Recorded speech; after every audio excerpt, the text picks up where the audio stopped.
السلام عليكم ورحمة الله وبركاته. وحشتونا كتير من الموسم اللي فات لغاية النهاردة بقى جبنا لكم حلقات متنوعة، حلقات هتفيد كل المجتمع المصري، واخدينها منكم من على أصل اليوتيوب والسوشيال ميديا. النهاردة معانا حلقة متميزة جدا، معانا الشيف في المطبخ، ست بيت بتطبخ أكل بيتي، هتطلع تورينا النهاردة ازاي بتعملوا في بيتها بس قدام الكاميرا. ومعانا موهبة فعلا عبقرية، فنانة، قناة اليوتيوب عندها مبهدلة الدنيا على السوشيال ميديا من فنها الراقي. قبل بقى ما ندخل في مجال الحلقة بقى ونشوف الحلقة بتاعتنا بنتكلم في ايه، كان موجود مهرجان أقيم في الشهر اللي فات، شهر 10. المهرجان ده فعلا كان جميع المجالات مشتركة فيه، سواء بقى مطبخ، سواء بقى مهندسين، دكاترة، عندهم أي مشاريع، عندهم كاترينج، كان في كل المجالات. هنطلع نشوف بعض اللقاءات اللي حصل في المهرجان، والمهرجان ده كان لدعم الشباب في مصر، مهرجان جين ستوب. هنطلع نشوف اللقاءات الصغيره ونرجع لكم تاني. نورنا النهارده باشمهندس حسن، هنتعرف عليه ونتعرف على شركته. اهلا وسهلا بك باشمهندس حسن. عايزينك طب تعرفنا على نفسك اكتر. مهندس حسن نور، شغال في العربيتال. تمام. شغال في المطابخ والشبابيك، شغال في كل الالمنتال، كل ما يخص الالمنتال. طب حلو جدا. بتشتغل بقى في كل المحافظات؟ طب جميل جدا. طب تحبي تقولي لي الدكتوره داليا عن الدعوه الجميله دي وعن المهرجان الجميل؟ لا ما شاء الله، حاجه كويسه فعلا، ده الكفايه. اكيد الدكتوره داليا بتسعى ان هي تكافئ الشباب اللي بيتعبوا على نفسهم. لا هي بتقدر بس مش أكتر. اكيد طبعا. انت نورتنا وشرفتنا، ومن نجاح لنجاح لحضرتك طبعا. مساء الخير عليك.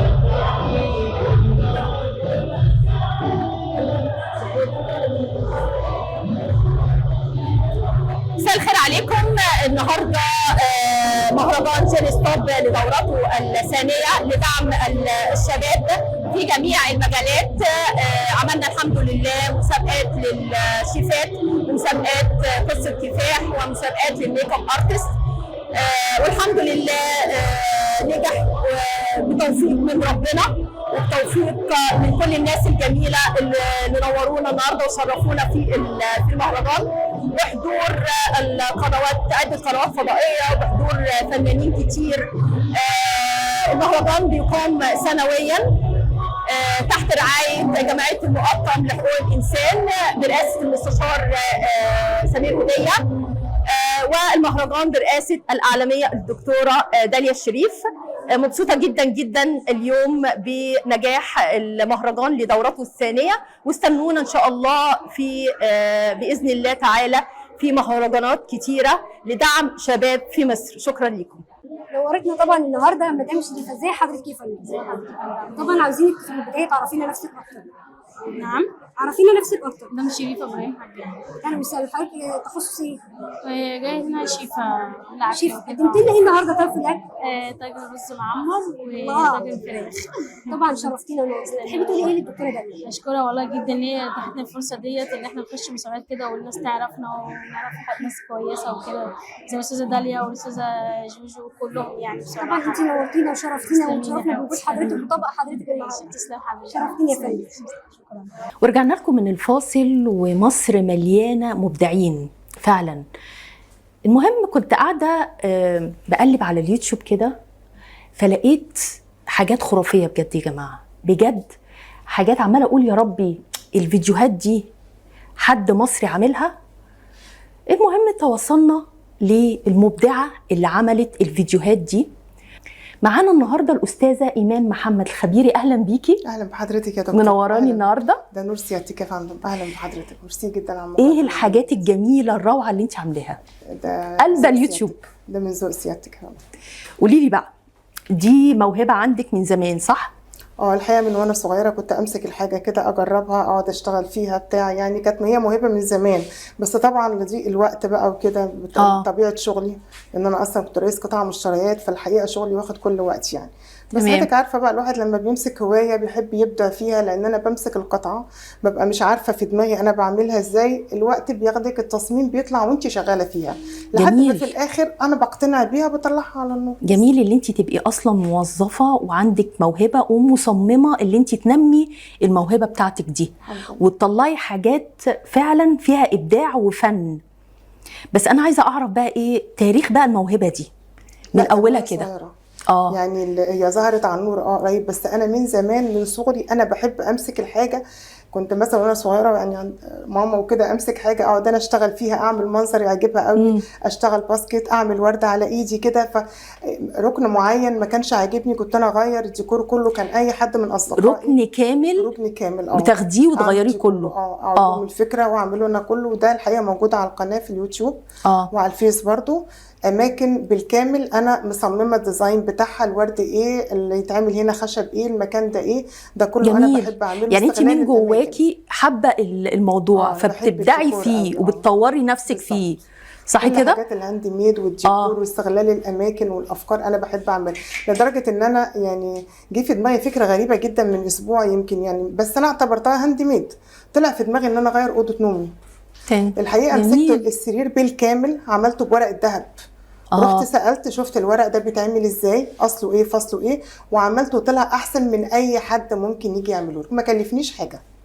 انت بتشجعي على فكره ستات البيوت اللي هم يبدعوا. انا عملته حضرتك ادخلي شوفيه ويتعلموا منك تحفه، والتاج بتاعه حضرتك لو تشوفيه، رحت جبت الخامات وعملتها وخد في ايدي يومين، الاوضه كامل خدت يومين. شايفين يا جماعه؟ شايفين الابداع اللي فعلا كل واحده عندها موهبه لو نمتها كده وعلمت الناس، ومدام ايمان عندها ما شاء الله يعني عندك القدره اللي انت تعلمي طبعا الناس طبعا. الشغل ده وانا فعلا بعمله كده، القناه بتيجي كل خطوه بالظبط زي ما بقول لحضرتك كده، موضوع ورق الذهب ده او اماكن جايبه بالتفصيل الخامات ايه وتتعمل ايه وكل حاجه ايه، وخطوه خطوه على ده جميل جدا يا جماعه، يعني قناه موجوده جاهزه علشان تعلم ستات البيوت، لان ستات البيوت كتير بيبقى عندهم وقت فراغ فبيدوروا على الحاجه اللي ممكن تفيدهم وممكن تطلع لهم مصدر رزق بعد كده. طبعا ومش بس كده حضرتك، انت دلوقتي كل حاجه بقت غاليه، طبعا ظروف الحياه بقت صعبه، وفي ستات كتيره عندها وقت فراغ، ايه المانع انك تستغليه في حاجه مفيده بدل ما نستغلها في اي حاجه تانية؟ صح انت صح. مش طول اليوم بتعملي اكل او بتراعي أو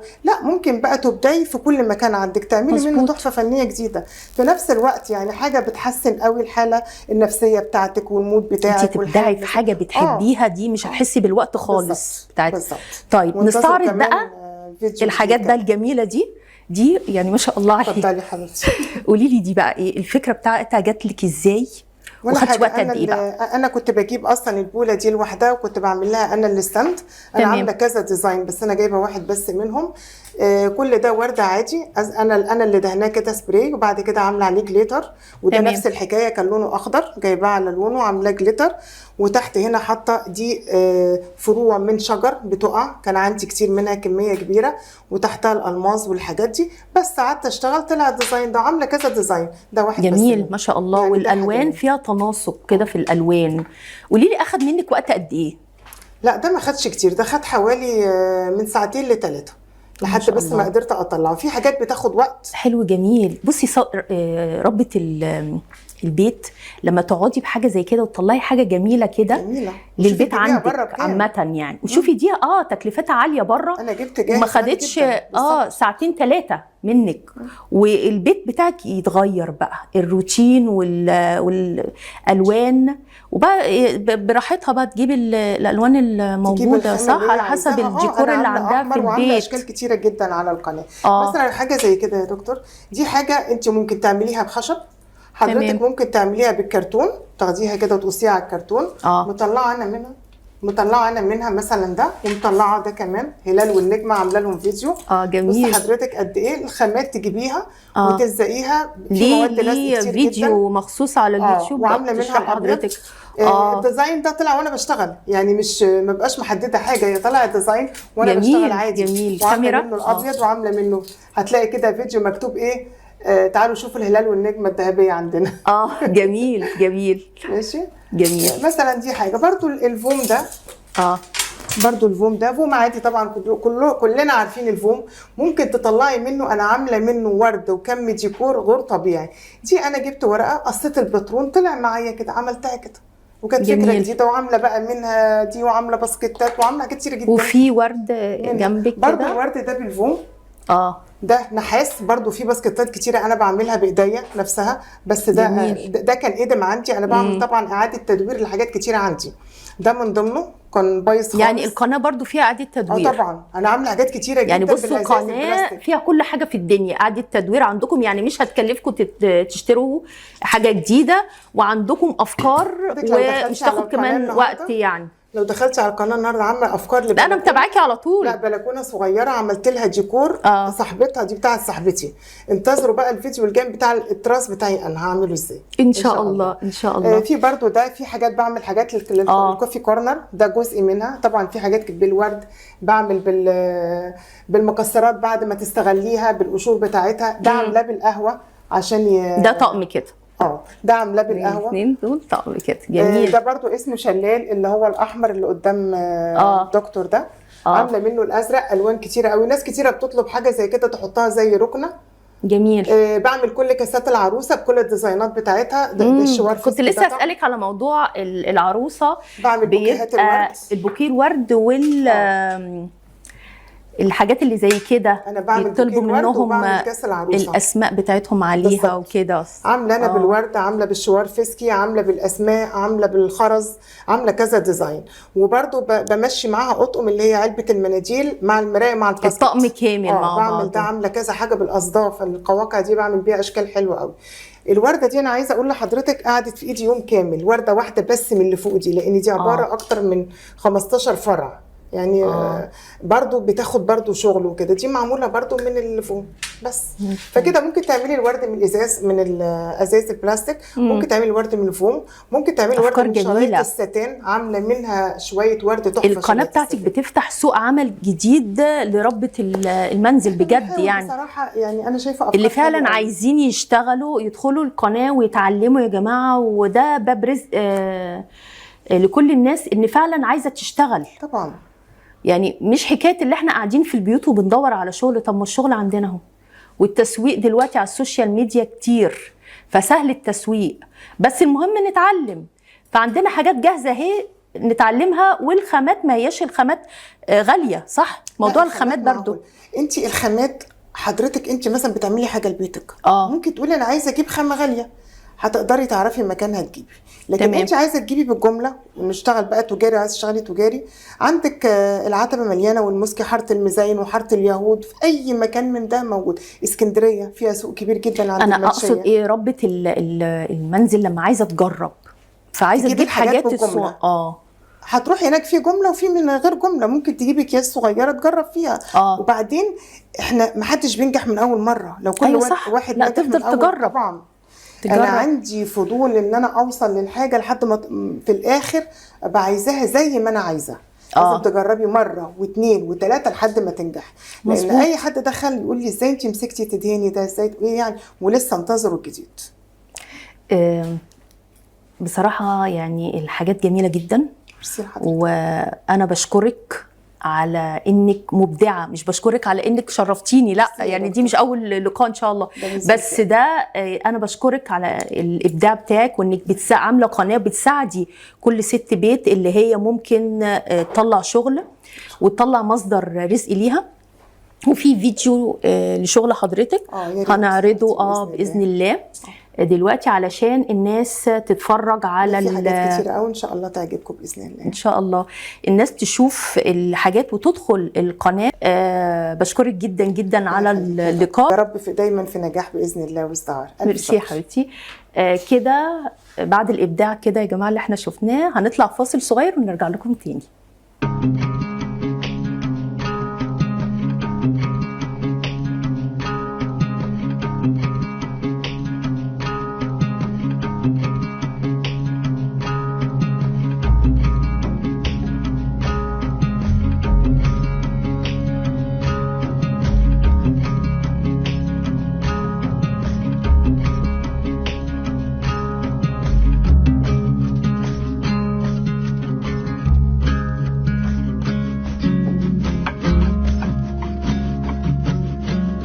ورجعنا لكم من الفاصل، وبقى الفقرة دي كل البيوت المصرية بتستناها، فقرة الأكل.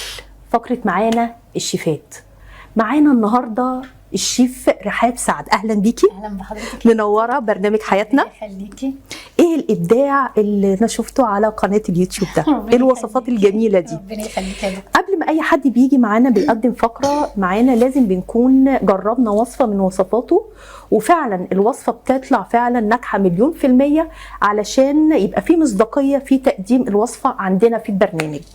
قولي لي بقى موضوع الاكل ده وفكره اللي انت تنشئي قناه على اليوتيوب طلعت من امتى بقى؟ يعني ظهرت في دماغك كده من امتى؟ في دماغي من سنه كده، هي كانت في دماغي من زمان، بس كل ما اجي انفذها ما ابداش.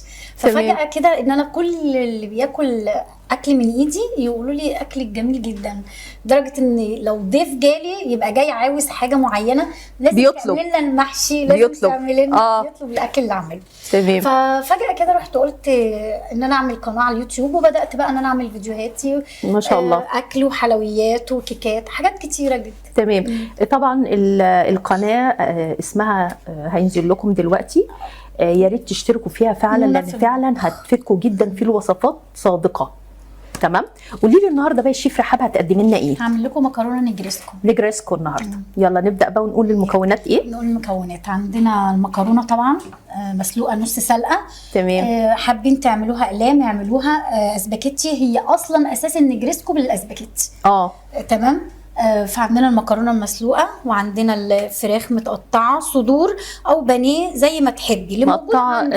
مكعبات سلايس ولا مكعبات صغيره؟ مكعبات صغيره. تمام. وعندنا جبنه موتزاريلا. وعندنا طبعا للبشاميل الدقيق وفلفل الوان، اي نوع فلفل برضو عندك، ما توقفيش نفسك على حاجه معينه. تمام. يعني المتاح عندك في البيت. المتاح. تمام. والبصل والبهارات بتاعتنا. البهارات عباره عن ايه؟ بابريكا وفلفل اسمر وملح وجوز الطيب.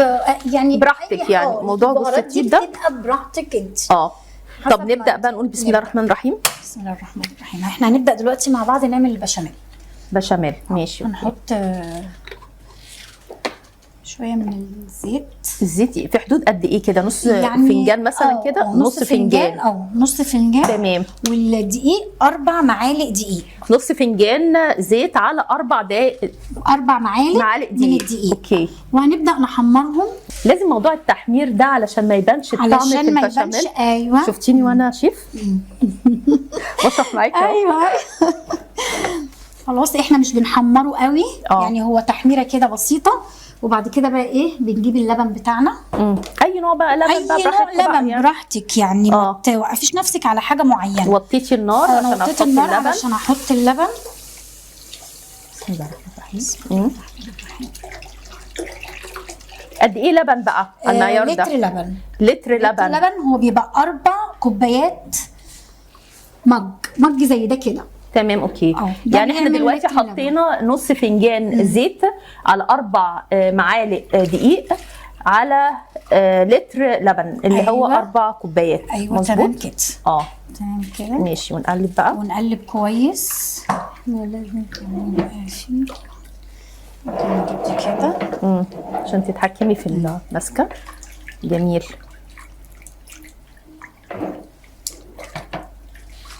اهم حاجه انه ما يكلكعش منك، دوبي جامد. لو ما قدرتوش الموضوع ده يبقى بالخلاط، تضرب في الخلاط. تمام. او هاند بلندر لو متاح يعني موجود معايا. بيبقى لسه في بنات صغنططه لسه متجوزه ولسه عايزين يتعلموا في الموضوع ده، فاسهل لهم الخلاط. ايوه. ونضيف بقى طبعا مع البشاميل ده عشان يديله دسامه شويه. مثلثين من الجبنه المثلثات. مظبوط. بروفيشنال انت يا شيف. ربنا يخليك يا دكتور. كده. ايوه ممكن تساعديني بقى. حط مكعبين. وتشوفي التوابل بقى اللي تحطيها. التوابل بقى احنا هنحط نجيب معلقه. التوابل بقى لو ملح، هو ملح وفلفل اسمر، فلفل اسمر، وفي اللي هو فلفل الابيض وفي يعني الفلفل اللي الابيض موجود بقى اللي صح؟ ما بيحبش انها تغمقي منه، تمام، بيبقى خفيف. او قلبت لك شويه. طيب تسلم ايدك. جميله برضو فكره النجريسكو ده. النجريسكو حلوه وكل الاطفال بيحبوها. ممكن برضو نحط شويه من الموتزاريلا. انت عايزه ترفعي لو التست ده عالي قوي بقى. لو حبيتي بيبقى حلو جدا. طبعا الاكله دي يا جماعه اللي بيعمل دايت مالهوش علاقه بيها يعني. اوعوا تيجوا جنبها. لا بيها خالص يعني، مع ان ممكن تتعمل كدايت. ممكن تجيبي لبن خالي الدسم، وفي نوع دي دلوقتي برضو بيبقى الكالوري قليل فيه. وما تحطيش بقى الجبنه مثلثات. هتحطي وفي جبنه دايت كمان يعني دلوقتي كل حاجه دايت متوفره يعني. اللي عايز يعمل حاجه بيعملها يعني من الاخر. نحط نضيف الميه. الميه دي لو عندكم شوربه بديله، بتبقى الميه النهارده بس بديله للشوربه. اوكي بس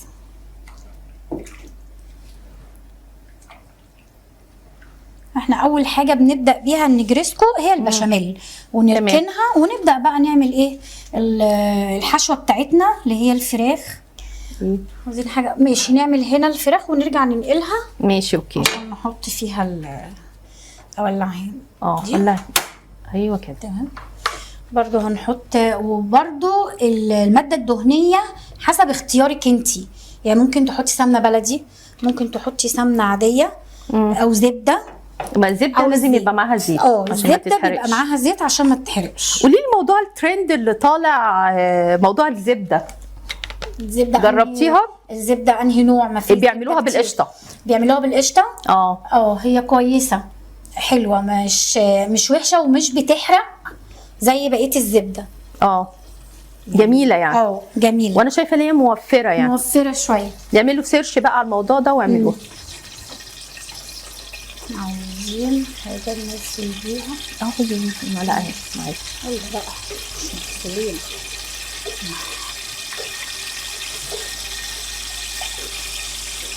تعالي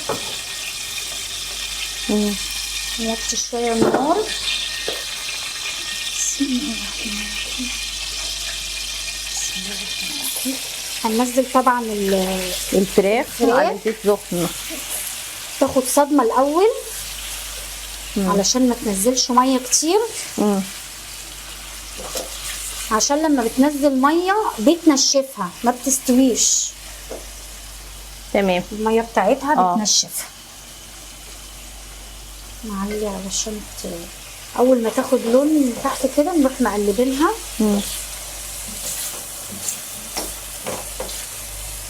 احنا حطينا ملح فين؟ في البشاميل؟ لا لسه. طيب عشان هو خلاص. ماشي.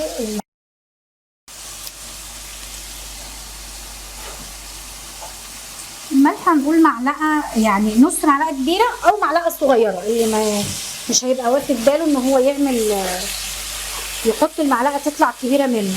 ممكن يحط معلقه صغيره اللي هي معلقه الشاي. تمام. نبدا نحط بس الفلفل. لا الفلفل ده بنحطه اخر حاجه. تمام. علشان ما يسودش كده. البشاميل اللي بيقولوه شيلوني خلاص حرام عليكم. تمام. ممكن تدفنيه.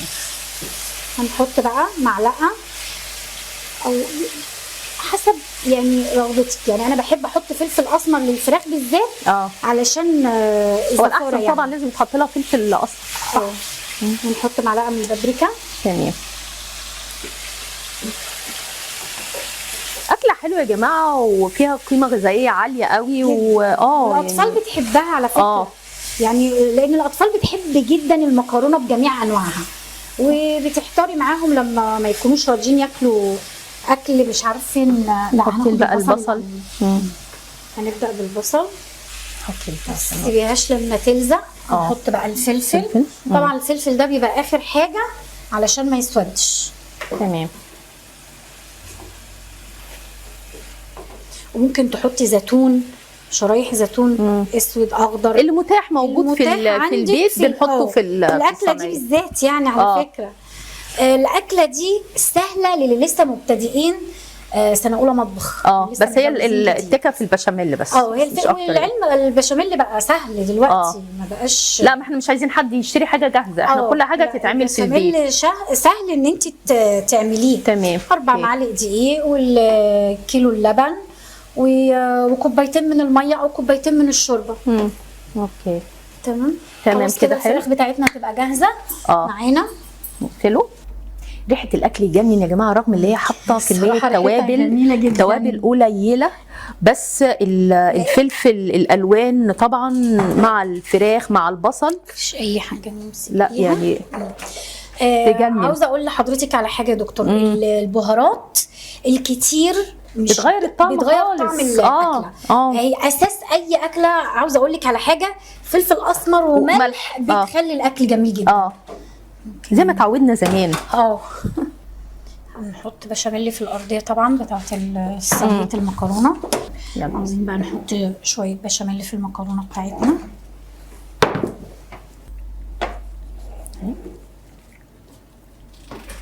نفس فكرة برضو المكرونه البشاميل برضو بنعملها نفس الفكره، بس اصل النجريسكو مكرونه سباكيتي. جميل. هنحطها بقى في الصينيه. احنا كنا عاوزين نعمل حاجه سهله للبنات اللي لسه بقى في البدايه ان هم عشان يحبوا المطبخ.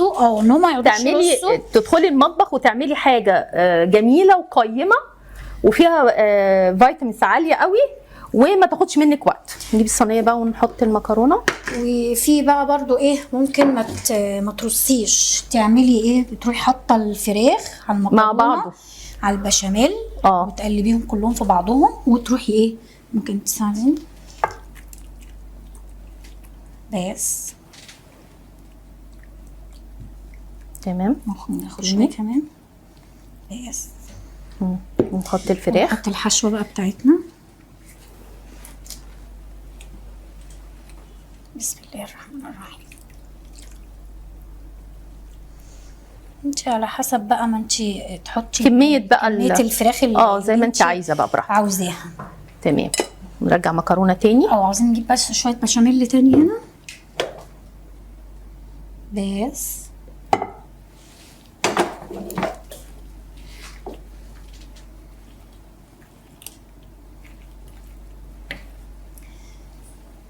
تمام. ونبدأ بقى نحط النص التاني من المكرونة. جميل. هي طبعا الصينية دي نص كيلو مكرونة أو كيس 500 جرام. تمام. نحط بقى البشاميل. بصوا البشاميل يا جماعة خفيف ازاي. هو بشاميل النجريسكو بيبقى خفيف.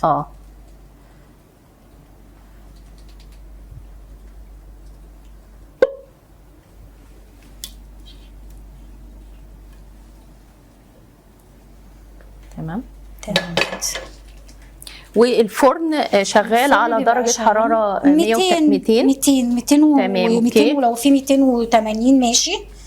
بيبقى كويس جدا. هنحط الجبنة. هنحط الجبنة بس لما نداري المكرونة نظبطها بالبشاميل. تمام. نحط بقى عليها الموتزاريلا. متاخدش وقت على فكرة في الفرن خالص، مجرد ما الموتزاريلا اصل كل حاجه مستويه، الفراخ مستويه والمكرونه مستويه والبشاميل مستوي، يبقى ايه اللي فاضل؟ هي عشان تاخد وش بس كده من فوق، صح؟ تمام كده. تمام يا حبيبتي. دخلها بقى الفرن. دخلها الفرن على درجه حراره 280 حسب ما درجه الحراره بتاعه الفرن بتاعك. تمام. هنطلع بقى دي الصينيه اللي كنا عاملينها. ايوه ده شكلها النهائي. دي شكلها النهائي. الوش طبعا يا جماعه شايفينه يجنن يعني من البشاميل الخفيف والجبنه الموتزاريلا. بألف هنا وشفا. بشكرك يا شيف، وان شاء الله مش هتبقى اخر حلقه معانا، هتشرفينا معانا هنا ان شاء الله باذن الله في البرنامج. متشكره ليكي. شكرا يا دكتور. وكده وصلنا لنهايه حلقه حياتنا، واستنونا ان شاء الله في حلقه جديده كل يوم خميس ان شاء الله باذن الله الساعه 10 مساء. شكرا لكم، سلام عليكم. شكرا، سلام عليكم.